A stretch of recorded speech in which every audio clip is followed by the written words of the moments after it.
हे guys, जय Mahakal. Welcome to your channel MP आरम। आशा करती हूँ कि आप सभी स्वस्थ होंगे, निरंतर अपने एग्जाम की तैयारी कर रहे होंगे। आज हम पढ़ने वाले हैं ज्योग्राफी भूगोल, जिसमें हम महाद्वीपीय विस्थापन पढ़ेंगे और प्लेट विवर्तनिकी को कंप्लीट करेंगे। इसको हम विजन IAS कोचिंग संस्थान के नोट से कंप्लीट कर रहे हैं।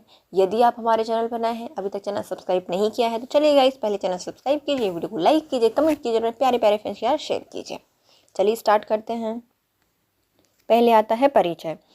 पृथ्वी की उत्पत्ति और इसके वर्तमान विन्यास को समझना अभी तक एक जटिल प्रक्रिया बना हुआ है। पृथ्वी की उत्पत्ति एवं जैविक विकास का अध्ययन पिछले अध्याय में विस्तार से किया जा चुका है। प्रस्तुत अध्याय उन पहलुओं पर विचार करता है जो कि प्रत्यक्ष या अप्रत्यक्ष रूप से महाद्वीपीय एवं महासागरों के वर्तमान विन्यास के लिए उत्तरदायी हैं। देखो, जो हमारे जैविक विकास था पृथ्वी का, वो हमने पिछले अध्याय में पढ़ लिया। अब हम क्या पढ़ेंगे? जो हमारी महाद्वीप है, महासागर है, उनका वर्तमान स्वरूप कैसे आया है, उसको प्रत्यक्ष अप्रत्यक्ष रूप से कैसे उसको आकृति या आकार मिला है, हम वो इसमें कंप्लीट करने वाले हैं। पृथ्वी के संबंध में जानने के लिए हमें अरबों वर्ष पूर्व से वर्तमान तक की ऐतिहासिक यात्रा से गुजरना होगा। इस प्रकार हमें यह जानकारी प्राप्त होगी कि किस प्रकार से असाधारण सुपर कॉन्टिनेंट और एक ग्रही महासागर का वर्तमान विश्व में अस्तित्व महाद्वीप और महासागर के रूप में परिवर्तन हुआ है। तो हम क्या करेंगे?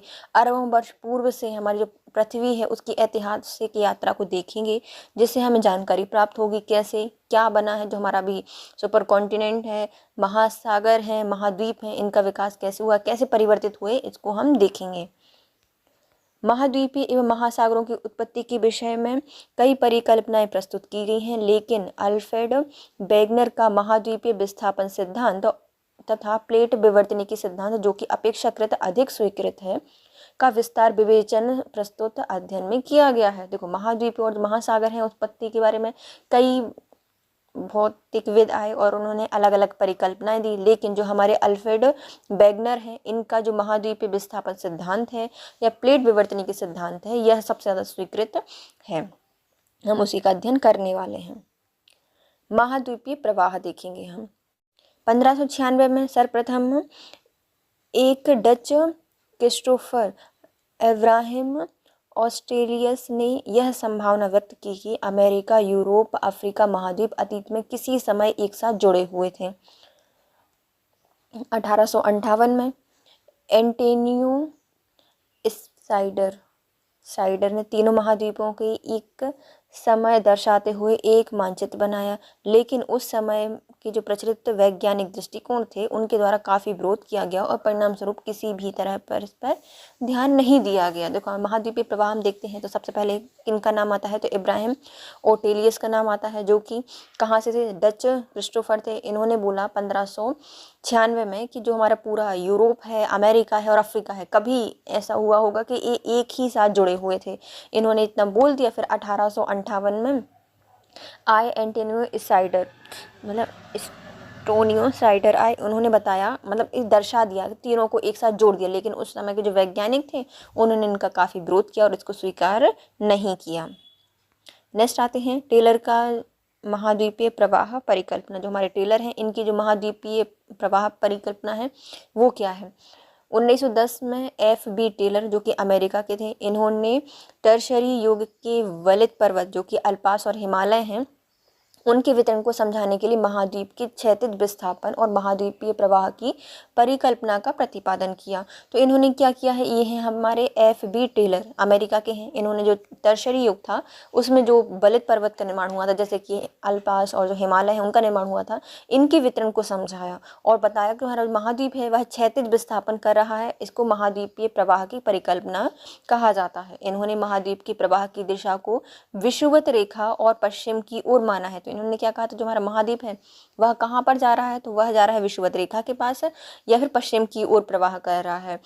प्रवाह का मुख्य कारण ज्वारीय बल को बताया गया था। जो हमारे क्यों प्रवाह कर रहा है, यहाँ वहाँ क्यों घूम रहा है, तो जो ज्वारीय बल है इसके कारण वो यहाँ वहाँ जा रहा है। लेकिन कई कारणों से टेलर के इस सिद्धांत को मान्यता नहीं मिली, तो मान्यता देंगे ही नहीं, तो मान्यता इनको भी नहीं दी गई। तो कौन है? एफ.वी. टेलर हैं। टर्शरी युग के जो बलित पर्वत हैं, अल्पास हिमालय, उनके वितरण को समझाने के लिए इन्होंने महाद्वीप के क्षैतिज विस्थापन और महाद्वीपीय प्रवाह की परिकल्पना दी थी। इन्होंने कहा था जो महाद्वीप का प्रवाह है उसकी दिशा विषुवत रेखा और पश्चिम की ओर मानी गई है। और क्यों जा रही है? तो ज्वारीय बल के कारण ये जा रही है।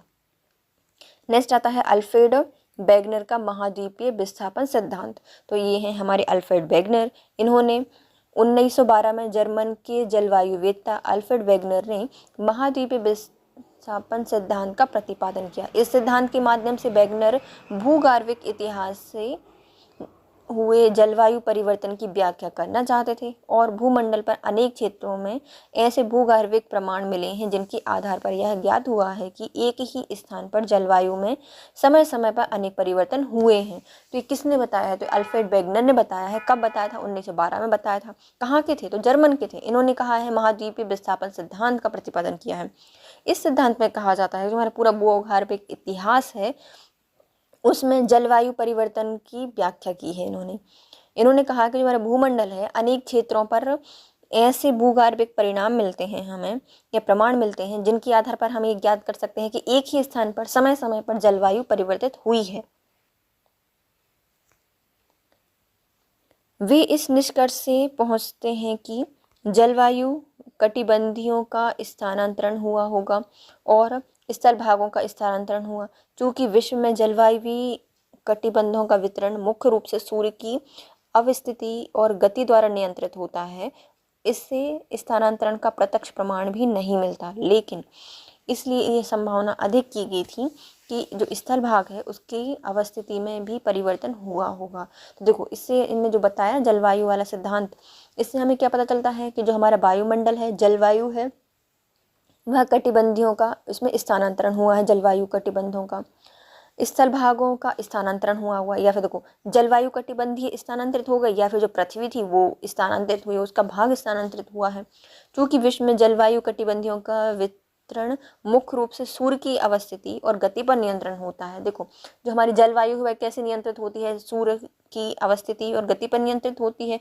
तो इससे हमें प्रत्यक्ष प्रमाण तो नहीं मिल रहे हैं लेकिन हम ये अंदाज़ा लगा सकते हैं कि हमारी देखो जलवायु तो चेंज नहीं हो सकती, वो पृथ्वी और सूर्य की गति पर निर्भर करती है, लेकिन जो हमारी पृथ्वी की प्लेटें हैं वो स्थानांतरित की होंगी। प्रवाह संबंधी बल। सीमा के ऊपर तैरते हुए पेंजिया का विखंडन एवं प्रवाह मुख्य रूप से गुरुत्वाकर्षण की शक्ति असमानता के कारण संभव हुआ है, जो कि दो प्रकार की दिशाओं में होता है। पहला होता है हमारा जो भूमध्य रेखा है उसकी ओर प्रवाह होगा और दूसरा कहाँ पे होता है? पश्चिम की ओर होता है। तो जो प्रवाह संबंधी बल है, तो जो हमारी सीमा है उसके ऊपर क्या है? एक बहुत बड़ा सा भूखंड है जिसका नाम क्या था? पेंजिया। उसका विखंडन हुआ, फिर वो यहाँ वहाँ गति करने लगा।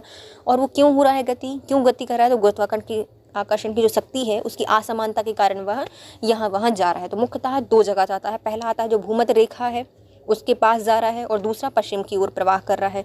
वेगनर ने बताया है कि जो महाद्वीप हैं उनके भूमध्य रेखा की ओर प्रवाह के लिए पोलर फ्लाइंग बल, गुरुत्व और उत्प्लवन बल उत्तरदायी होते हैं। पोलर फ्लाइंग फोर्स पृथ्वी के घूर्णन से संबंधित होता है। हमारा भूमध्य रेखा की ओर प्रवाह हो रहा है तो ये किसके द्वारा बताया गया है? तो वेगनर ने बताया था कि हमारी जो पृथ्वी है, जो पेंजिया के जो विखंडित पदार्थ हैं, भूखंड हैं, वो भूमध्य रेखा की साइड क्यों जा रहे हैं? क्योंकि इसमें क्या काम कर रहा है?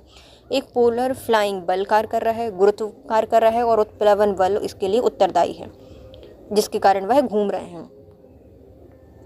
फिर आता है पश्चिम की ओर प्रवाह। इसमें वेगनर ने बताया है कि अमेरिका के पश्चिम की ओर स्थानांतरण का जो मुख्य कारण है वह है ज्वारीय बल। कौन सा है? ट्राइडल बल फोर्स है जो कि अमेरिका के पश्चिम की ओर स्थानांतरित कर रहा है उसको मुख्य रूप से। यह सूर्य और चंद्रमा के आकर्षण से संबंधित है जिसमें महासागरों में ज्वार उत्पन्न होते हैं।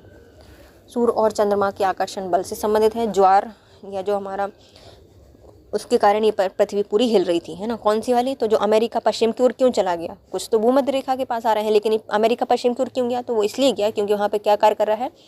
ज्वारीय बल कार्य कर रहा है। और ये किसके द्वारा लगता है? सूर्य और जो चंद्रमा का आकर्षण बल होता है चंद्रमा का, उससे ये लगाया जाता है। और महासागर में ज्वार उत्पन्न होते हैं किनके कारण? सूर्य और चंद्रमा के आकर्षण बल के कारण। वैगनर का मानना था कि करोड़ों वर्ष के दौरान ये बल प्रभावशाली बनकर महाद्वीपों को विस्थापित करने में सक्षम हो गए थे। तो बहुत वर्षों बाद ऐसा हुआ, करोड़ों वर्षों के बाद ऐसा क्या हुआ, तो ये जो बल लग रहे थे, चाहे वो गुरुत्व बल हो, उत्प्लवन बल हो, या फिर जो पोलर फ्लाइंग बल हो, ये सब क्यों इतने तेज़ी से, या फिर ज्वारीय बल है वो इतना पावरफुल तरीके से लग रहा था कि उन्होंने पूरी पृथ्वी को एक स्थान से दूसरे स्थान पर प्रस्थापित या फिर मतलब स्थापित कर दिया। तो क्योंकि ये बहुत ज़्यादा प्रभावशाली बनकर महाद्वीपों को विस्थापित करने में सक्षम हो गए थे। अब आता है हमारा महाद्वीपीय विस्थापन सिद्धांत का विवेचन कीजिए। हमारा महाद्वीपीय विस्थापन का सिद्धांत है, उसको बताना है। वैगनर के तर्क के अनुसार लगभग 20 करोड़ वर्ष पूर्व पेंजिया का विखंडन शुरू हुआ। जो हमारा पेंजिया था, एक पूरा भूखंड था, पेंथालास्था में घूमता हुआ, उसका क्या हो गया, विखंडन शुरू हो गया। कब? 20 करोड़ वर्ष पूर्व। पेंजिया का सर्वप्रथम 2 बड़े महाद्वीपीय भूखंड क्रमशः लॉरेशिया और गोंडवाना लैंड में विखंडन हुआ था। तो जो हमारा पूरा पेंजिया था वह कितने खंडों में विभक्त हो गया था? 2 खंडों में विभक्त हुआ था। पहला होता है लॉरेशिया और दूसरा होता है गोंडवाना लैंड में विखंडन हुआ। और इन दोनों भूखंडों के बीच में एक उथले समुद्र का निर्माण हुआ जिसे टेथिस सागर के नाम से जाना जाता है। तो बीच में क्या बन गया? एक देखो, बड़ा सा एक सागर या पानी जो वहाँ भरा था उसे क्या कहा गया? टेथिस सागर कहा गया। 2 टूट गए तो दोनों के बीच में कुछ पानी आ जाएगा, उसे क्या कहा गया? टेथिस सागर नाम दिया गया। यह सागर पेंथालासा का ही भाग था और महाद्वीपों के वर्तमान आकार और जो सापेक्षित अवस्थिति है उसके कारण ही पेंजिया में हुए विखंडित भागों के विस्थापन को माना जाता है। जो हमारे महाद्वीप हैं वर्तमान में जो आकार है, संक्षेपित अवस्थिति का कारण है, वो क्या है? जो पेंजिया में विखंडन हुआ था, विखंडित भागों के विस्थापन को ही माना जाता है। यह विस्थापन 2 दिशाओं में, मुख्यतः भूमध्य रेखा की साइड, जो हमने देख लिया कि क्यों भूमध्य रेखा के साइड जा रहा था, क्योंकि वहाँ पर उसमें गुरुत्व बल, उत्प्लवन बल और जो पोलर फोर्सिंग बल है वो भी वहाँ पर लग रहा था, इसलिए कहाँ जा रहे थे? भूमध्य रेखा के पास जा रहे थे। पश्चिम की ओर क्यों जा रहे थे? क्योंकि यहाँ पे ज्वारीय बल कार्य कर रहा था, इसलिए अलग अलग दिशाओं में जाने लगे। तो हमने क्या पढ़ा? देखो, पहले हमने पूरा एक कॉन्टिनेंट था जिसको क्या कहा गया? पेंजिया कहा गया। और ये क्या है? पेंथालासा, एक समुद्र मतलब पूरा सागर है। पेंजिया 2 भागों में टूटा, लॉरेशिया और दूसरा गोंडवाना लैंड। फिर वो अलग अलग दिशा में और टूटते गए और अलग अलग दिशा में गए और जो वर्तमान स्वरूप हमारा ये बन गया। अब आते हैं महाद्वीपीय विस्थापन के पक्ष में तर्क। तो महाद्वीप का जो विस्थापन हुआ है उसके तर्क जो दिए गए हैं पक्ष में देख लेते हैं। महाद्वीपीय विस्थापन के पक्ष में अनेक प्रमाण प्रस्तुत किए गए हैं। इनमें से कुछ महत्वपूर्ण प्रमाण इस प्रकार हैं। तो इनने बोल दिया, लेकिन क्या सबूत क्या है तुम्हारे पास कि ये विखंडित हुए हैं, कि एक ही पदार्थ था? तो इसमें कुछ कुछ साक्ष्य भी उन्होंने प्रस्तुत किए हैं। पहला आता है हमारा महाद्वीपीय तटों में समग्रता। तो इसमें क्या साम्यता रही है? तो जो हमारा दक्षिण अमेरिका है, अफ्रीका है, उसके आमने सामने के जो तट हैं विशिष्ट साम्यता प्रदर्शित करते हैं। तो जो अमेरिका कितने दूर है, दक्षिण अमेरिका, और अफ्रीका कितने दूर है, लेकिन उनके आमने सामने के तट हैं वो एक ही साम्यता को प्रदर्शित करते हैं, मतलब एक ही भूमि दिखती है। यह ध्यान देने योग्य बात है कि जो हमारा 1964 में बुलर्ड में हुए एक कंप्यूटर प्रोग्राम की सहायता से जो अटलांटिक तट है उसको जोड़ने हेतु एक मानचित्र तैयार किया गया। तटों की इस साम्यता काफ़ी सीमा तक सही सिद्ध हुई। साम्यता स्थापित करने का जो यह प्रयास है वर्तमान तटरेखा की अपेक्षा 1000 फैदम की गहराई की तट के साथ किया गया था। देखो, हमारा जो दक्षिण अमेरिका है और जो अफ्रीका है उसकी जो हमारी पूरी तटरेखा थी उसको हमने एक जोड़ने की कोशिश की। किसके द्वारा? कंप्यूटर प्रोग्राम के द्वारा 1964 में। भैया जोड़ के देखो तो जुड़ रही है या नहीं जुड़ रही? तो हाँ, वो जुड़ रही थी और एक ही जैसे थे, मतलब यदि उनको जोड़ दिया था तो पूरे वो बन जाता है, समतल स्थान बन जाएगा। तो ये कहाँ पर की गई थी? जो हमारा 1000 फैदम है उसकी गहराई में इसको किया गया था। फिर आते हैं हमारे महासागरों के पास स्थित चट्टानों की आयु एवं संरचना में समानता है। तो जो हमारे समुद्र हैं उनमें पार जो स्थित चट्टानें हैं उनकी आयु की जो और जो उनकी संरचना है वो एक समान है।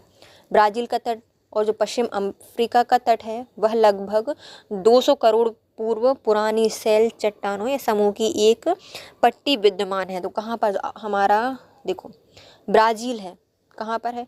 हमारा ये पूर्वी अफ्रीका है ना, और पश्चिमी अफ्रीका का जो तट है वो क्या है? एक ही समान सेल समूह से बना हुआ माना जाता है, जिनकी आयु और संरचना में पर्याप्त समानता पाई जाती है। मतलब इनकी आयु देख लो, संरचना देख लो, वो क्या है? एक समान, मतलब समानता है उनमें।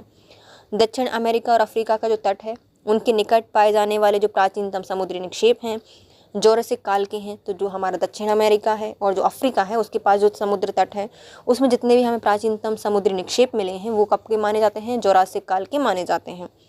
इन निक्षेपों से यह पता चलता है कि पूर्व में यह महासागर यहाँ पर विद्यमान नहीं था। मतलब हम इससे पता लगा सकते हैं कि पहले ये जो महासागर बन गया है बीच में ये वहाँ पर नहीं था, बल्कि ये पूरा समतल भाग था। लेकिन फिर क्या हुआ, ये टूटा और ये अलग अलग चला गया और बीच में पानी भर गया और एक सागर बन गया। अब आते हैं हमारा पुरा हिमानीकृत प्रयास। तो पुरा हिमानीकरण के अंतर्गत पुरातन हिमानीकरण का वर्तमान स्थलाकृति का प्रभाव का अध्ययन किया जाता है। भारत में पाए जाने वाले जो गोंडवाना श्रेणी है उसके अवसादों के समरूप अवसाद दक्षिणी गोलार्ध में 6 विभिन्न भूखंडों में पाए जाते हैं। गोंडवाना श्रेणी के आधार तल में काफ़ी बड़ी मात्रा में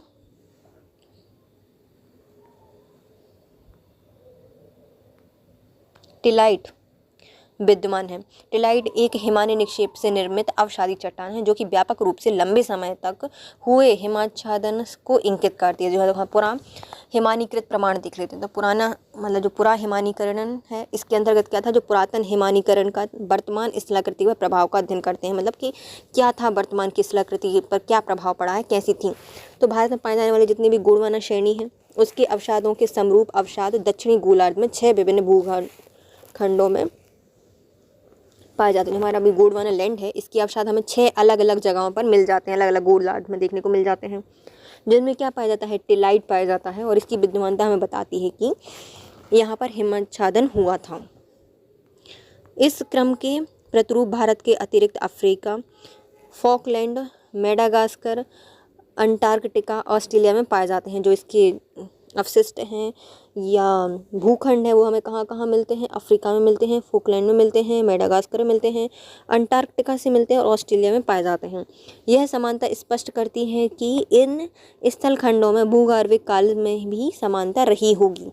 मतलब हमें ये क्या बताते हैं, मतलब सब कहीं एक ही जैसा हमें क्षेत्र मिल रहा है, मतलब कभी ना कहीं ये एक साथ होंगे, एक समान होंगे, तभी तो यहाँ पर इतना बर्फ़ या फिर एक समान जैसा बर्फ़ है या हिम है वहाँ पर, ऐसा ही एक समान हिमाच्छादन हुआ है। तो ये हमें कौन इनकी स्थलाकृतियाँ बताती हैं। फिर आता है कोयले का जमाव। उच्च अक्षांश में जो कार्बोनिफेरस युग है वहाँ पर कोयले के जमाव का मिलना तभी संभव है जबकि महाद्वीपीय विस्थापन से विषुवत रेखा से उत्तर की ओर हुआ होगा।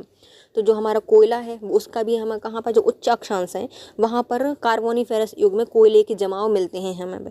और ये सब कभी संभव हो सकता है जब जो महाद्वीप है उसका विस्थापन विषुवत रेखा की ओर हुआ होगा या उत्तर की ओर खिसक गया, तभी तो वहाँ पर बहुत ज़्यादा कार्बन या कोयले के साक्ष्य मिलते हैं। नेक्स्ट आता है प्लेसर निक्षेप।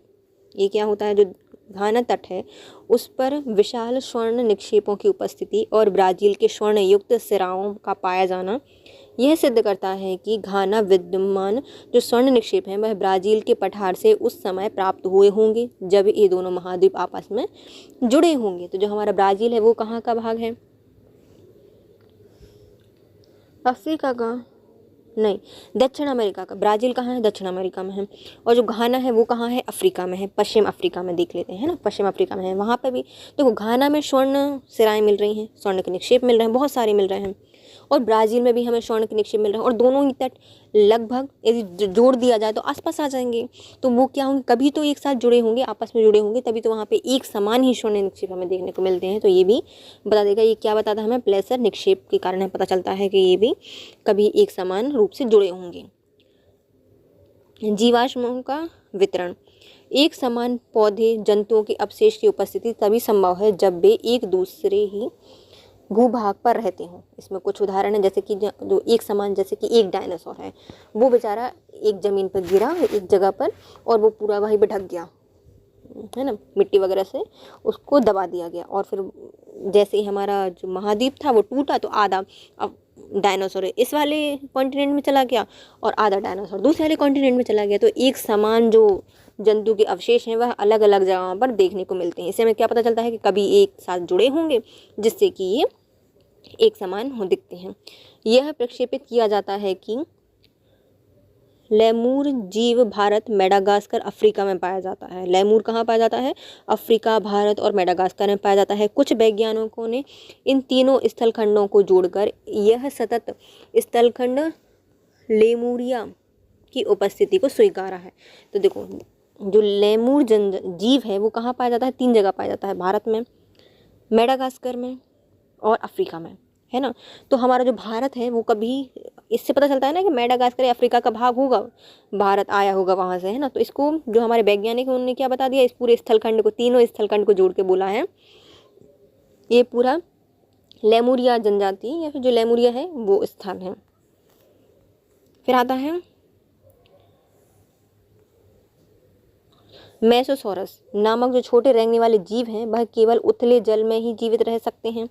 इन जीवाश्म दक्षिण अफ्रीका के दक्षिणी केप प्रांत और ब्राज़ील के इरावर शेल समूह में मिलते हैं। वर्तमान में ये दोनों स्थान एक दूसरे से लगभग 4800 किलोमीटर की दूरी पर स्थित हैं और इनके बीच में ये महासागर भी विद्यमान है। जो हमारा मेसोसोरस है वो क्या है? एक छोटा सा रेंगने वाला जीव है। वो कहाँ पाया जाता है? जो उथले जल होता है उसमें ही पाया जाता है। लेकिन ये मिलता कहाँ है? तो ये देखेंगे तो हम दक्षिण अफ्रीका का जो कैप प्रांत है वहाँ मिलता है और जो हमारा ब्राज़ील है वहाँ का इरावर सेल समूह है वहाँ पर ये देखने को मिलता है। ये दोनों एक दूसरे से बहुत ज़्यादा दूर हैं, मतलब 4800 किलोमीटर की दूरी पर स्थित है, लेकिन सेम जनजाति, सेम जीव हमें दोनों स्थानों में मिल रहे हैं। इससे हम क्या पता चलता है कि कभी ना कभी ये दोनों एक दूसरे के पास जुड़े होंगे, तभी तो एक दूसरे की मतलब ऐसी ऐसी जगह चले गए वो। ग्लोसोप्टेरिस ये नामक जो वनस्पति है वह गोंडवाना के सभी भूखंडों में पाई जाती है। जो ग्लोसोप्टेरिस है वो वनस्पति हमारे जो गोंडवाना सेल समूह है या गोंडवाना का जो पूरा भूखंड है उसमें हर जगह पाई जाती है। जैसे हमें पता चल जाता है कि पूरा एक कभी जुड़ा होगा, पूरा एक ही पार्ट था। फिर आते हैं मर्सुपियल। यह गोंडवाना की जो प्रमुख भाग है, क्या है? मर्सुपियल क्या है? जीव है एक, जो गोंडवाना के विभिन्न क्षेत्रों में पाया जाता है। एक हो गया हमारा गैलोसोप्रियस, ये भी एक जीव है जो कि पूरे गोंडवाना में पाया जाता है। दूसरा आता है मर्सुपियल, ये भी पूरे गोंडवाना क्षेत्र में पाया जाता है। अब आते हैं हमारे महाद्वीपीय विस्थापन सिद्धांत और उससे संबंधित गतिविधियां लिखनी है। महाद्वीप का विस्थापन कैसे हुआ और उसकी गतिविधियां क्या थी? तो वैगनर के द्वारा भू आकृति के निर्माण और विन्यास की व्याख्या इस सिद्धांत के आधार पर करने का प्रयास किया गया है, जो कि निम्न प्रकार है। जो हमारा स्थलाकृति है उसका निर्माण या विन्यास की व्याख्या हम कैसे करते हैं?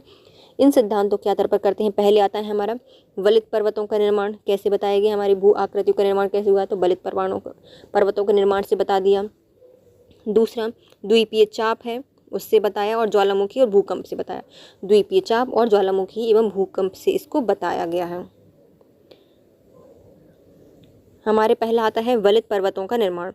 वैगनर ने इस सिद्धांत के आधार पर वलित पर्वतों की व्याख्या की है। इन्होंने बताया है कि जो अमेरिका का रॉकी है, एंडीज है, वलित पर्वतों का निर्माण इन महाद्वीपों के पश्चिम दिशा के में प्रवाह के समय सीमा द्वारा आरोपित घर्षण और प्रतिरोध बल के कारण महाद्वीपों के अग्रभागों में वलन पड़ने से हुआ है।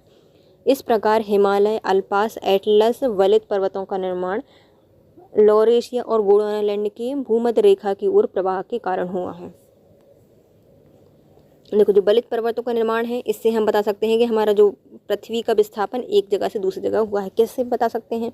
तो वैगनर ने बोला जो हमारे वलित पर्वत हैं वो हमेशा, जैसे हमारा अमेरिका का देखो रॉकीज, एंडीज पर्वत देख लो, ये कहाँ पर है? पश्चिम की ओर बने हुए हैं, है ना, पश्चिम की ओर बने हुए हैं। क्यों?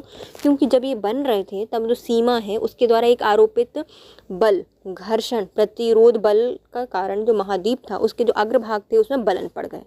इसके कारण से क्या हुआ? हिमालय, अल्पास, जो एटलस वगैरह हो गए उनका निर्माण हो गया। लॉरेशिया और जो गोंडवानालैंड है उसकी भूमध्य रेखा की ओर प्रवाह के कारण हुआ है ना। तो यदि हिमालय और अल्पास और एटलस देखो, तो जब हमारी पृथ्वी भूमध्य रेखा की ओर गई तो तब इन तीनों पर्वतों का निर्माण हुआ, और जब पृथ्वी हमारी पश्चिम की ओर गई या फिर जो भूखंड थे पश्चिम की ओर गए तो वो उनने क्या बनाया? रॉकीज और एंडीज जैसे पर्वतों का निर्माण कर दिया। नेक्स्ट आता है हमारा द्वीपीय चाप की उत्पत्ति के आधार पर। द्वीपीय चाप की उत्पत्ति के आधार पर महाद्वीपीय प्रवाह के समय महाद्वीपों का प्रवाह गति में शिथिलता का होना, इस कारण से महाद्वीपों के कुछ खंड जो कि प्रवाह के समय समय स्थापित नहीं रख सके वे पीछे छूट गए। इस प्रकार से द्वीपीय चाप का निर्माण हुआ है। तो द्वीपीय चाप का उत्पत्ति कैसे हुई है? द्वीपीय चाप की उत्पत्ति का कारण महाद्वीपीय प्रवाह के समय महाद्वीपों की प्रवाह गति में शिथिलता का होना है। इस प्रकार से महाद्वीपों के जो कुछ खंड थे जो कि प्रवाह के समय समय स्थापित नहीं रह सके वे पीछे छूट गए और इस प्रकार जो द्वीप चाप का निर्माण हुआ।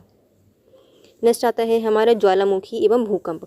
वैगनर के अनुसार महाद्वीपीय प्रवाह के समय सियाल द्वारा आरोपित घर्षण और चट्टानों के भ्रषण के कारण भूकंप की उत्पत्ति होती है। तो भूकंप की उत्पत्ति कैसे हुई है? जो हमारा शियाल है उसके द्वारा कुछ आरोपित घर्षण था उससे, और जो हमारी चट्टानें थी उनके घर्षण के कारण उनमें भूकंप की उत्पत्ति होती है तथा इसमें उत्पन्न ऊष्मा के बाह्य उद्गार के फलस्वरूप ज्वालामुखी निर्मित होते हैं।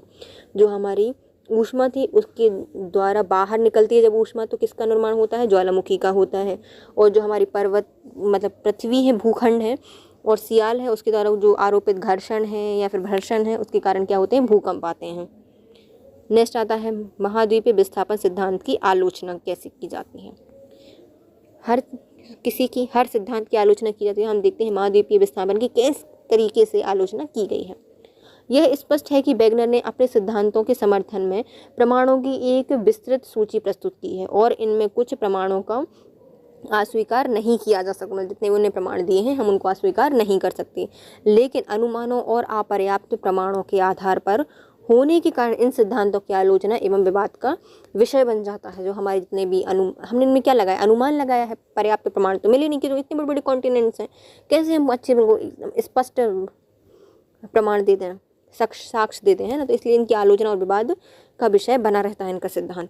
चलो हम देखते हैं कैसे कि सबसे बड़ी आलोचना इसके द्वारा प्रस्तावित महाद्वीपीय प्रवाह बल से संबंधित है। तो हमने सबसे बड़ी आलोचना किससे है? जो हमारा महाद्वीपीय प्रवाह बल है उससे संबंधित है। ज्वारीय बल के महाद्वीप का विस्थापन तभी हो सकता है, जो ज्वारीय बल है उससे महाद्वीप का विस्थापन तभी हो सकता है जब वह वर्तमान ज्वारीय बल से 10,000 गुना अधिक शक्तिशाली हो। तो जो ज्वारीय बल है, अभी जो वर्तमान में ज्वारीय बल है उनसे 10,000 गुना यदि ज़्यादा शक्तिशाली ज्वार होगा तभी वो इतने बड़े कॉन्टिनेंट या भूखंड को एक जगह से दूसरे स्थान पर प्रतिस्थापित कर सकता है। इस कारण से इसकी आलोचना की जाती है। फिर आते हैं वैगनर ने बताया है कि जो रॉकीज और एंडीज पर्वत श्रेणियाँ हैं वह अमेरिका के पश्चिम की ओर प्रवाह के दौरान बनी है। तो जब हमारा अमेरिका था वह पश्चिम की ओर उसने प्रवाह किया तो तब किसका निर्माण हुआ? रॉकीज और एंडीज पर्वतों का निर्माण हुआ। लेकिन यदि सियाल महाद्वीपीय सीमा महासागर पर बिना रुकावट के प्रवाहित हो रही थी तो सीमा इतना प्रतिरोध उत्पन्न नहीं कर सकती, इससे बलित पर्वतों का निर्माण हो जाता। इन्होंने कहा था कि चलो भैया आपने बताया कि जो हमारा पूरा जो सियाल थी मतलब भूखंड था, सियाल पर उसने घर्षण लगाया, प्रतिबल लगाया है ना, तो क्या हुआ? एंडीज और रॉकीज पर्वतों का निर्माण हुआ, बलित पड़ गए उनके कारण है ना। इस कारण से अमेरिका के पश्चिम में इनका निर्माण हुआ है। लेकिन इसको जो भूखंड है सियाल और सीमा के बीच बिना रुकावट के प्रवाह कर सकती है सीमा, तो सीमा इतना प्रतिरोध उत्पन्न कैसे कर सकती है? जब वो नॉर्मल उसमें बिना रुकावट के प्रवाह कर रही तो उतना प्रतिरोध उसमें कैसे आया, कैसे उत्पन्न कर लिया उसने? ये मतलब पूरे बलित पर्वतों का निर्माण हो गया। तो ये इसमें एक विवाद का कारण बनता है या फिर इसकी आलोचना की जाती है। फिर आता है दूसरा, अटलांटिक महासागर में दोनों तट पूर्वोत्तर साम्य नहीं है। तो जो हमारा अटलांटिक महासागर है इसके जो तट हैं उनमें जो पूर्णतः साम्यता नहीं दी जाती, मतलब एक जैसे नहीं दिखते वो पूरी तरीके से। महासागर के जो दोनों तट हैं वो एक जैसे नहीं दिखते, तो ये भी हम यहाँ पे आलोचना करते हैं इनकी। दूसरा, हालांकि जो अटलांटिक महासागर है इनके दोनों तटों की जो संरचनात्मक एवं जो स्थिरीकृत विशेषताओं में समानता थी, मतलब इनमें कुछ संरचना और जो स्थलाकृतियाँ थी उनमें तो समानता थी, लेकिन इनसे यह निष्कर्ष नहीं निकाला जा सकता कि एक तट दूसरे तट का विस्तार था या एक दूसरे से जुड़े हुए थे। मतलब एक दूसरे में समानता है, संरचना में समानता है, स्थलाकृति में समानता है, लेकिन हम इसको देख के या फिर इस चीज़ का अनुमान नहीं लगा सकते कि ये दोनों एक दूसरे से एक साथ जुड़े होंगे। प्रवाह सिद्धांत के बाद हुए अध्ययन, तो प्रवाह सिद्धांत हो गया, उसके बाद जो अध्ययन हुए हैं वो देखेंगे। पहले प्रथम विश्व युद्ध के बाद की अवधि के दौरान की गई खोजों ने भूगार्विक विषय के बारे में अनेक नई जानकारी प्रदान की है। वैगनर के महाद्वीपीय विस्थापन सिद्धांत के अधिकांश प्रमाण महाद्वीपीय क्षेत्रों से एकत्रित किए गए और समुद्री तट मानचित्र से एकत्रित करके नई जानकारियों ने महासागरों महाद्वीपों के वितरण के अध्ययन का एक नया आयाम प्रदान किया है। समय के साथ किए गए सिद्धांत एवं व्याख्याएं सामने आई, जिसमें से कुछ प्रमुख निम्नलिखित हैं। पहले आते हैं संवहनीय धारा सिद्धांत। ऑर्थर होम्स ने 1928 से 1929 में ही पर्वत निर्माण की प्रक्रिया की ओरिजिनेसिस की प्रक्रिया में संवहनी धाराओं के सिद्धांत का प्रतिपादन किया है। जो पर्वतों का निर्माण हुआ है वो कैसे हुआ है, जो संवहनी धारा का सिद्धांत है उससे उत्पन्न हुए हैं पर्वत। इनका प्रतिपादन कैसे किया गया है, तो जो होम्स ने बताया था कि जो संवहनी धारा है पर्वत पृथ्वी के मेंटल से उत्पन्न होती, कहाँ से होती हैं, तो क्रस्ट कोर और मेंटल वन पृथ्वी को बांटते हैं। तो मेंटल जो है बीच वाला पार्ट है उससे उत्पन्न होती हैं संवहनी धाराएं। तो इन संवहनी धाराओं की उत्पत्ति का कारण क्या है, जो रेणुधर्मी तत्व हैं इनके कारण ये संवहनी धाराएं उत्पन्न होती हैं। इसी का कारण ही मेंटल में तापीय भिन्नता उत्पन्न होती है। जो ये रेणुधर्मी तत्व हैं इन्हीं के कारण क्या होता है, जो तापीय भिन्नता है उत्पन्न होती है मेंटल में, और इन्हीं से होती है संवहनी धाराएं स्टार्ट। संवहनी धाराओं से बनते हैं पर्वत। इसको क्या कहा जाता है, ओरिजिनेसिस प्रक्रिया है पर्वतों का निर्माण। किसने बताया था, ऑर्थर होम्स के द्वारा बताया गया था। मेंटल में संवहनी धारा आंतरिक ऊर्जा के स्थानांतरण के माध्यम से क्रस्ट में क्षैतिज गति उत्पन्न करती हैं। होम्स ने तर्क दिया कि संपूर्ण मेंटल में एक प्रकार की धाराओं का तंत्र विद्यमान होता है। तो मेंटल में संवहनी धारा आंतरिक ऊर्जा के स्थानांतरण के माध्यम से क्रस्ट में क्या होती हैं, क्षैतिज गतियाँ उत्पन्न होती हैं। होम्स ने तर्क दिया था कि जो संपूर्ण मेंटल है इसमें इस प्रकार की धाराओं का तंत्र विद्यमान है। वस्तुतः उन प्रवाह बलों की व्याख्या प्रस्तुत करने का प्रयास था। इसके आधार पर समकालीन वैज्ञानिकों ने महाद्वीपीय विस्थापन सिद्धांत को नकार दिया। जैसे ही वाला सिद्धांत आया तो उस समय जो विद्वान थे उन्होंने जो महाद्वीपीय विस्थापन सिद्धांत है उसको नकार दिया। फिर आते हैं भूचुंबकीय एवं पराचुंबकत्व। पृथ्वी एक क्षण चुंबक की तरह कार्य करती है। तो पृथ्वी क्या है, एक क्षण चुंबक की तरह कार्य करती है। पृथ्वी का उत्तरी चुंबकीय ध्रुव दक्षिणी भौगोलिक ध्रुव के पास और दक्षिणी चुंबकीय ध्रुव उत्तरी भौगोलिक ध्रुव के पास अवस्थित है। देखो हमारी पृथ्वी क्या है, एक क्षण चुंबक है, इसमें अलग अलग पोल्स होते हैं। तो पृथ्वी का जो उत्तरी चुंबकीय ध्रुव है वह दक्षिणी भौगोलिक ध्रुव है, और जो दक्षिणी चुंबकीय ध्रुव है वह उत्तरी भौगोलिक ध्रुव के पास स्थित है। पृथ्वी के चुंबकत्व के संबंध में मत है कि पृथ्वी के भीतर उसके बाह्य कोर में अनेक चालक पदार्थ पिघली हुई अवस्था में उपस्थित रहते हैं। तो पृथ्वी के जो चुंबकत्व के संबंध में क्या मत प्रस्तुत किया जाता है, तो पृथ्वी है उसके भीतर बाहरी कोर है उसमें अनेक चालक पदार्थ पिघली हुई अवस्था में होते हैं। इनमें पिघला हुआ लोहा और निकल ही पाया जाता है। इसमें क्या होता है, पिघला हुआ लोहा और निकल पाया जाता है। बस पृथ्वी के अपने कक्ष में पूर्णतः घूमने से इनकी अर्धद्रवित कोर में धीमी संवहनी धाराएं उत्पन्न हो जाती हैं। जो हमारी पृथ्वी है ये धीरे धीरे से घूर्णन करती है। इससे क्या होता है, जो अर्धद्रवित कोर में पिघली हुई संवहनी धारा है उत्पन्न हो जाती है, जिससे पृथ्वी के आंतरिक भाग में एक स्वऊर्जित डायनेमो की क्रिया होने लगती है। स्व उत्तेजित डायनेमो की क्रिया होने लगती है स्वतः ही। अतः पृथ्वी के भीतर भी विद्युत धारा तथा इन कारण से चुंबकीय क्षेत्र उत्पन्न हो जाता है। भूचुंबक का मुख्य अंश इसी कारण से उत्पन्न होता है। तो जो पृथ्वी के भीतर विद्युत धारा होती है इस कारण से चुंबकीय क्षेत्र उत्पन्न हो जाता है डायनामिक क्रिया के कारण, और भूचुंबकीय का जो मुख्य अंश है इसी कारण से उत्पन्न होता है। देखते हैं हम भूचुंबकीय का सिद्धांत। देखो ध्रुव हमने देख ही लिए। तो पृथ्वी के जो चुंबक संबंधित मत है वो कैसा है, तो पृथ्वी के भीतर क्या होता है, भारी कोर में कुछ चालक पदार्थ पिघली हुई अवस्था में होते हैं। इस पिघले हुए पदार्थ में लोहा निकेल पर्याप्त मात्रा में होता है। पृथ्वी अपने कक्ष में पूर्णतः घूमती हुई अर्ध द्रव्य जो कोर होते हैं वह धीमी से संवहनी रेखाएं या धाराएं उत्पन्न करने लगते हैं। पृथ्वी के भीतर एक स्व उत्तेजित डायनामो की क्रिया होने लगती है, जिससे कि विद्युत धारा इस चुंबकीय क्षेत्र उत्पन्न करती है। मतलब इसमें क्या होता है, एक विद्युत धारा उत्पन्न हो जाती है और इसी प्रकार चुंबकीय क्षेत्र उत्पन्न हो जाता है। चुंबकत्व का जो मुख्य अंश होता है वह यहीं से उत्पन्न होता है।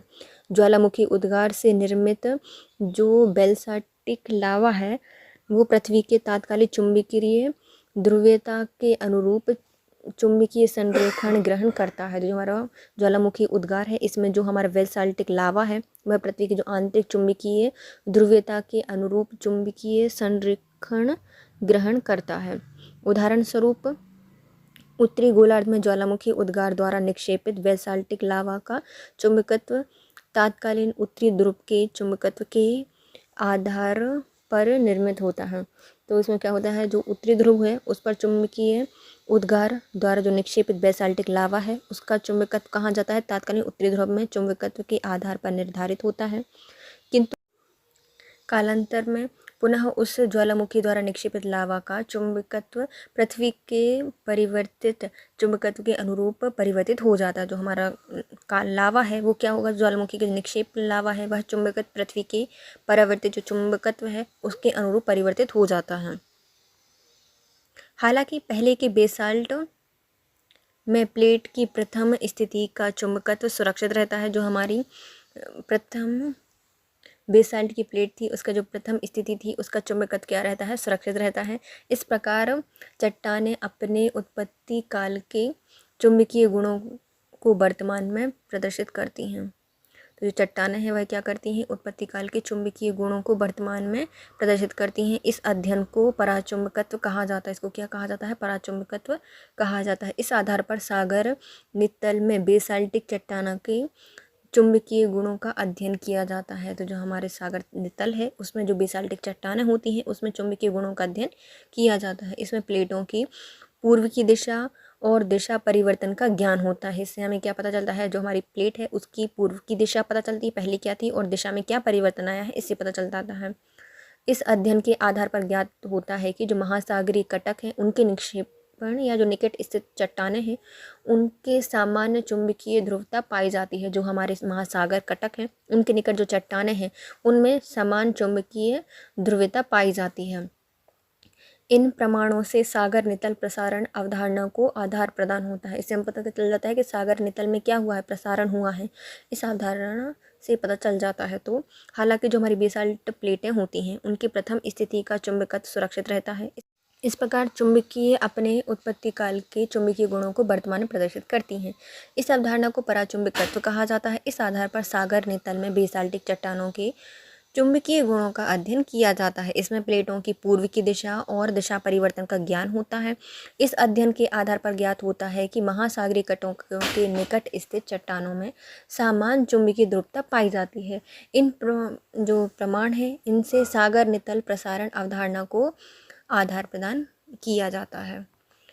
महासागरीय नितल का मानचित्रण 1920 के बाद की अवधि में महासागरीय विन्यास संबंधी विस्तृत शोध कार्यों में वृद्धि देखी गई है और यह ज्ञात हुआ है कि समुद्र तल केवल एक विशाल मैदान नहीं है बल्कि इसमें विभिन्न उच्चावच जैसे कि महासागरीय कटक, ग्रत, गहन सागरीय मैदान आदि विद्यमान होते हैं। जो हमारे 1920 के बाद जो अध्ययन किए गए हैं महासागरीय विन्यास से संबंध में शोध किए गए हैं उसमें हमने ये पाया है कि हमारा जो समुद्र तल है वह केवल एक विशाल मैदान नहीं है बल्कि इसमें विभिन्न उच्चावच जैसे महासागरीय कटक, गर्त, गहन सागरीय मैदान आदि विद्यमान होते हैं। इसमें कुछ तथ्य जैसे कि महासागरीय कटकों पर ज्वालामुखी उद्गार की गतिविधियों का अत्यधिक मात्रा में पाया जाना, महाद्वीपीय क्षेत्रों की अरबों वर्ष पुरानी चट्टानों की तुलना में महासागरीय नितल की चट्टानों की आयु किसी भी स्थान पर 200 मिलियन वर्ष से अधिक नहीं होना जानकारी प्राप्त होती है। महासागरीय नितल के जो मानचित्र हैं हमें कब मिले हैं, 2020 के बाद जो अनेक शोध हुए हैं उनसे में पता चला है। इसमें समुद्र तल में केवल एक विशाल मैदान नहीं है पता चला। इसमें क्या पाए जाते हैं, बहुत सारे उच्चावच पाए जाते हैं जैसे महासागरीय कटक, गर्त, गहन सागरीय मैदान पाए जाते हैं। इसमें कुछ तथ्य जैसे कि महासागरीय कटकों पर ज्वालामुखी उद्गार की गतिविधियों का अत्यधिक मात्रा में पाया जाना, महाद्वीपीय क्षेत्रों में अरबों वर्ष पुरानी चट्टानों की तुलना में जो महासागरीय नितल हैं उनकी चट्टानों की आयु किसी भी स्थान पर 200 मिलियन वर्ष से अधिक नहीं है, ये जानकारी प्राप्त होती है। इसके साथ ही जो महासागरीय नितल हैं उनकी चट्टानें महाद्वीपीय क्षेत्रों में पाई जाने वाली चट्टानों की अपेक्षा नवीन हैं। तो जो हमारे महासागरीय नितल हैं उनकी चट्टानें और जो हमारे महाद्वीपीय क्षेत्रों में पाई जाने वाली चट्टान हैं उनकी अपेक्षा क्या है, उनकी आयु नवीन है। दूसरा दिलचस्प पहलू यह है कि महासागरीय कटक के दोनों ओर समान दूरी पाई जाती है। जो हमारे महासागरीय कटक हैं इनके दोनों ओर क्या पाई जाती है, समान दूरी पाई जाती है। आयु संरचना चुंबकीय विशेषताओं में आश्चर्यजनक समानता पाई जाती है। तो चट्टानों की आयु में, उनकी संरचना में, चुंबकीय विशेषताओं में क्या पाया जाता है, आश्चर्यजनक समानता पाई जाती है। इस सभी तत्वों के प्रवाह संबंधी विचारों को पुष्ट किया है। महासागरीय नितल के उच्चावच। महाद्वीपीय सीमाएं ये महाद्वीपीय किनारों और गहरे समुद्र बेसिन के बीच का भाग होता है जिसमें निम्नलिखित शामिल होते हैं। जो हमारे महासागरीय नितल के उच्चावच होते हैं ये कहाँ पर होते हैं, तो महाद्वीपीय किनारे और जो हमारा गहरा समुद्र होता है उसके बेसिन के बीच में स्थित होते हैं। महाद्वीपीय मग्न तट होता है, महाद्वीपीय ढाल होती है, महाद्वीपीय उभार होते हैं, गहरी समुद्री खाई होती हैं और महासागरीय गर्त होते हैं, वितल मैदान होते हैं और मध्य महासागरीय कटक भी स्थित होते हैं। तो पहले कौन से आते हैं हमारे महाद्वीपीय मग्न तट। महाद्वीप के चारों ओर उथले समुद्री भाग फैले हैं जिनकी अधिकतम गहराई लगभग 180 मीटर तक होती है। सामान्यतः इसका ढाल 1 डिग्री होता है।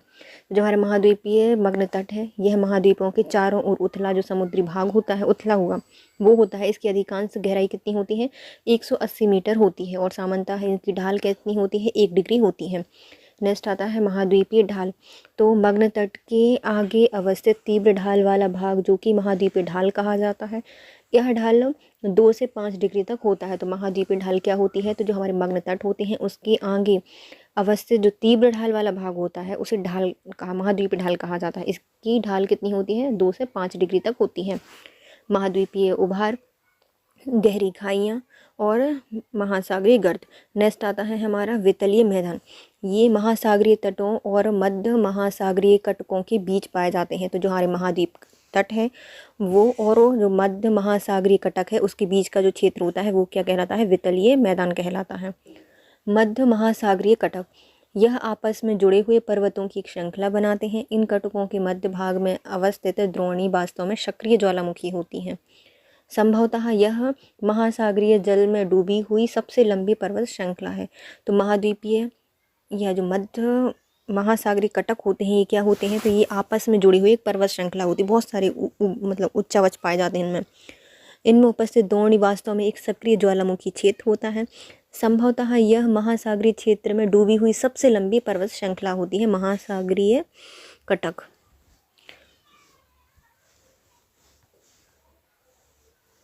फिर आते हैं सागर नितल प्रसरण। सागर नितल प्रसरण की संकल्पना का प्रतिपादन सर्वप्रथम हैरी हेंस द्वारा 1961 में किया गया था। महाद्वीपीय विस्थापन सिद्धांत के पश्चात चट्टानों में पराचुंबकीय अध्ययन एवं महासागरीय तल के मानचित्र में कुछ नए तथ्य निकालकर सामने आए जो कि इस प्रकार है। तो जो हमारा महासागरीय नितल प्रसरण है यह इसकी संकल्पना किसके द्वारा दी गई थी, तो हैरी हेंसन में दी थी। कब, 1961 में। इसमें महाद्वीपीय विस्थापन सिद्धांत के पश्चात जो हमारी चट्टानें हैं उनमें पराचुंबकीय अध्ययन और महासागरीय तलों के मानचित्रण के कुछ तथ्य निकलकर सामने आए थे जो कि इस प्रकार हैं। महासागरीय क्रस्ट की चट्टानें महाद्वीपीय क्रस्ट की चट्टानों की अपेक्षा अधिक नवीन है। तो जो हमारा महासागरीय क्रस्ट है उसकी जो चट्टानें हैं, जो हमारा महाद्वीपीय क्रस्ट है उसकी चट्टानें हैं उससे ज़्यादा नवीन है। महासागरीय क्रस्ट की चट्टानें किसी भी स्थान पर 200 मिलियन वर्ष से अधिक प्राचीन नहीं है। मतलब महासागरीय की जो चट्टानें वो अभी भी बनी है, नवीन है और उनकी आयु 200 मिलियन वर्ष से ज़्यादा नहीं है।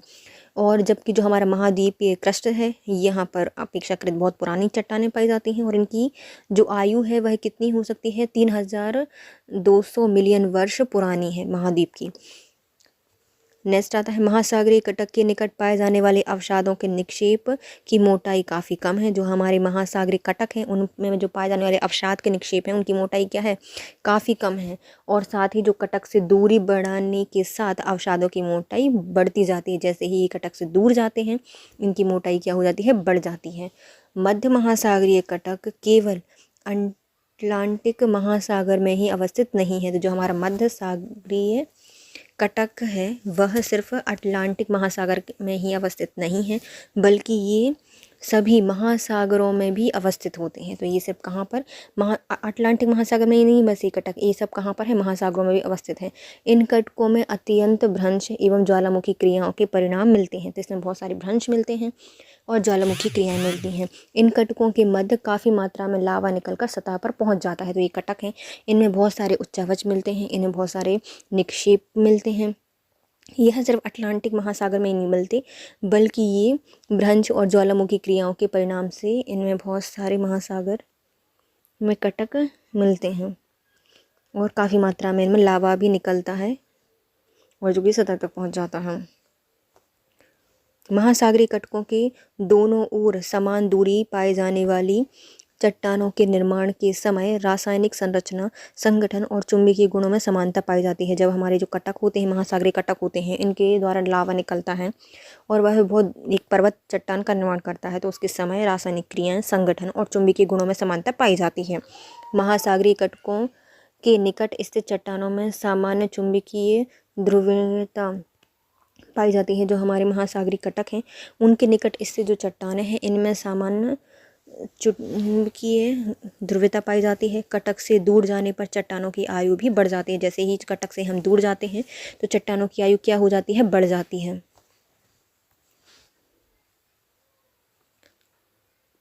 उपयुक्त तथ्यों के आधार पर यह स्पष्ट होता है कि महासागरीय नितल संभवतः पृथ्वी की सतह का नवीनतम एवं सर्वाधिक सक्रिय भाग है। तो हम इससे क्या बता सकते हैं, तो हमारा महासागरीय नितल है वो क्या है, संभवतः जो पृथ्वी की सतह है इससे नवीन और सर्वाधिक सक्रिय भाग है। 1961 में हैरी हेंस ने यह अवधारणा प्रस्तुत की थी कि महासागरीय नितल गतिशील है और महासागरीय कटक के शीर्ष पर लगातार ज्वालामुखी उद्गार के कारण महासागरीय क्रस्ट का विखंडन हुआ है। तो इसमें क्या है, इसमें कटकों के शीर्ष में ज्वालामुखी उद्गार होता है जिससे कि लावा बाहर आता है और महासागरीय क्रस्ट का विखंडन हुआ है और नीचे से ऊपर आते हुए लावा के द्वारा इन दरारों को भर दिया गया। इस प्रकार निकला हुआ लावा महासागरीय क्रस्ट को दोनों दिशाओं में गतिशील बनाता है। जो महासागरीय क्रस्ट है तो वो लावा क्या करता है, क्रस्ट को दोनों ओर गतिशील बनाता है।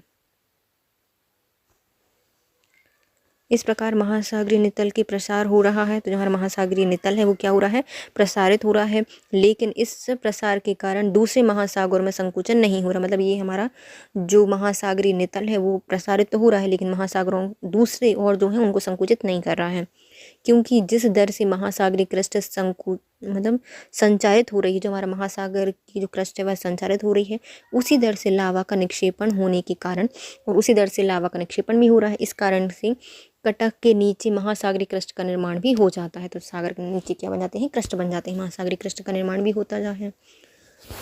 हेंस के अनुसार महाद्वीपीय क्रस्ट के नीचे महासागरीय क्रस्ट का क्षेपण होता है। तो जो हमारी महाद्वीपीय क्रस्ट है उसके नीचे क्या होता है, महासागरीय क्रस्ट का क्षेपण होता है एवं इस क्षेपण के कारण ही महासागरीय गर्त का निर्माण होता है। इसी जो क्षेपण है इसके कारण क्या बनता है, महासागरीय गर्त का निर्माण होता है। गर्त में उच्च ताप के कारण महासागरीय क्रस्ट का पिघलकर विनाश हो जाता है। तो जो उच्च ताप होता है गर्त में, तो इससे क्या होता है, जो महासागरीय क्रस्ट होती है वह पिघलकर नष्ट हो जाती है। इस प्रकार द्रवित क्रस्ट का मैग्मा मेंटल प्रवाह के रूप में पुनः कटकों के नीचे चला जाता है। तो जो हमारा द्रवित क्रस्ट है उसका मैग्मा मेंटल प्रवाह के रूप में पुनः कटक के नीचे चला जाता है। इस प्रकार सागर नितल प्रसारण कन्वेयर बेल्ट की तरह व्यवहार करता है। तो इसमें क्या होता है, जो मैग्मा होता है द्रवित क्रस्ट का, वह मेंटल के प्रवाह के रूप में पुनः क्रस्ट के नीचे चला जाता है और इस प्रकार ये पूरा सागर नितल है वह एक कन्वेयर बेल्ट की तरह व्यवहार करता है।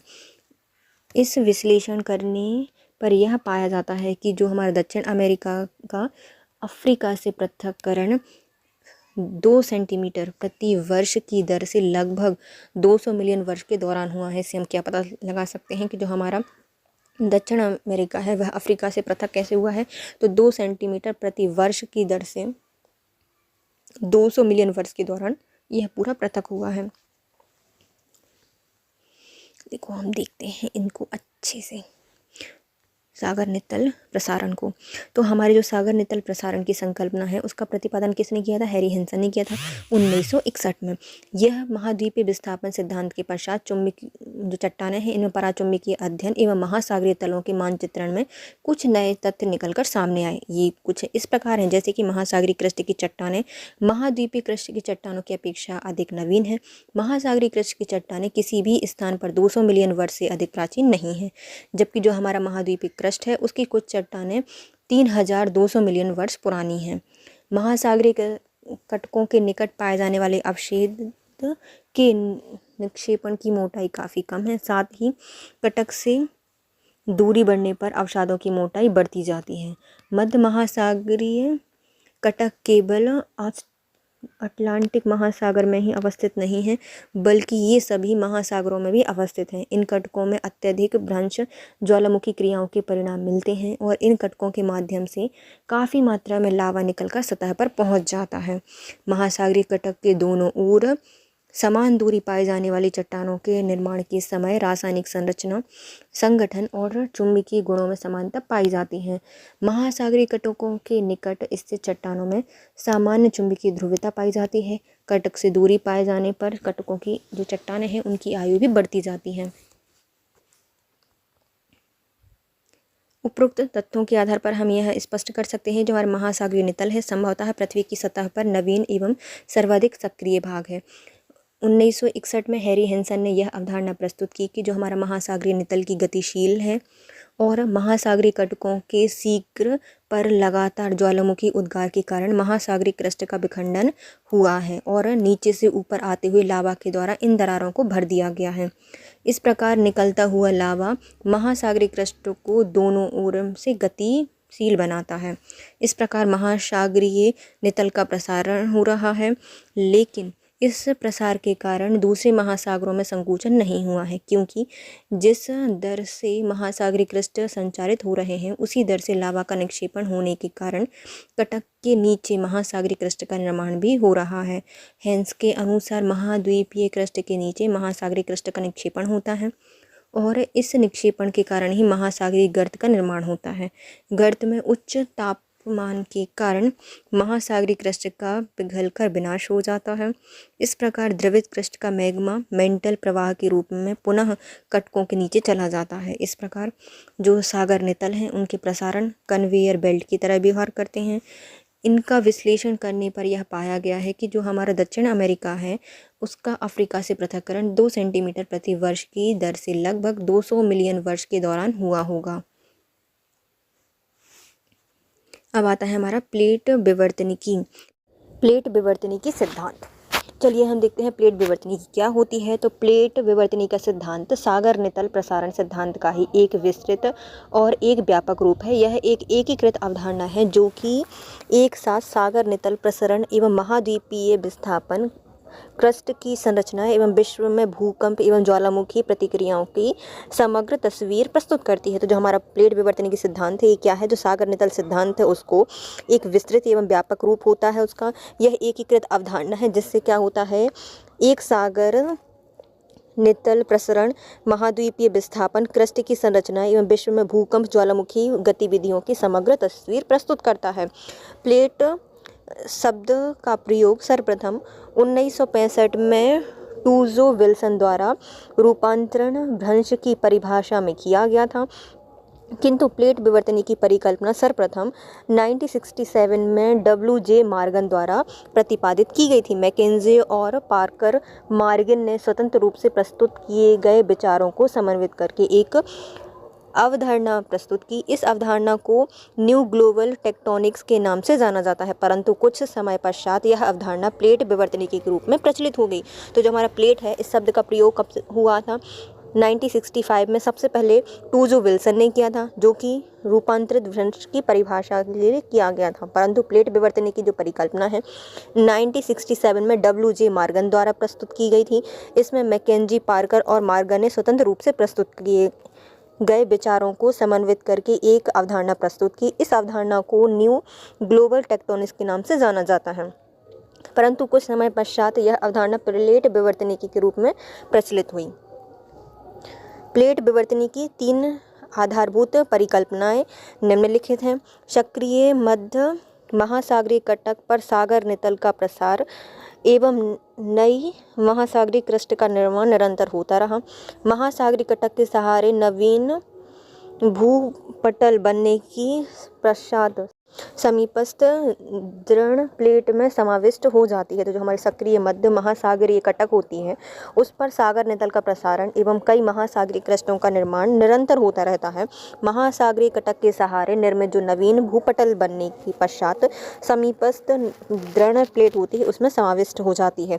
प्लेट के अभिसरण क्षेत्रों में अधिक घनत्व वाली प्लेट कम घनत्व वाली प्लेट के नीचे प्रक्षेपित हो जाती है। तो इसमें प्लेट क्या होती है, अभिसरण क्षेत्रों में अधिक घनत्व वाली जो प्लेट होती है वह कम घनत्व वाली प्लेट के नीचे प्रक्षेपित हो जाती है। इसके फलस्वरूप गर्तों का निर्माण होता है और इन गर्तों में छेपित प्लेटों का क्षरण होने लगता है। तो इसमें क्या होता है, जो कम घनत्व वाली अधिक घनत्व वाली प्लेट होती है वह कम घनत्व वाली प्लेट के नीचे प्रक्षेपित हो जाती है, जिसके फलस्वरूप क्या होता है, गर्तों का निर्माण होता है एवं इन गर्तों के प्रक्षेपित प्लेटों का क्षरण होता है।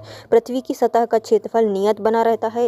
इसका यह तात्पर्य है कि नष्ट हुई क्रस्ट नवीन निर्मित क्रस्ट का क्षेत्रफल बराबर होता है। तो इसमें क्या होता है, इसका क्षेत्रफल नियत होता है और जो नष्ट हुई क्रस्ट है और नवीन निर्मित जो क्रस्ट है उसका क्षेत्रफल दोनों का क्या होता है, बराबर होता है।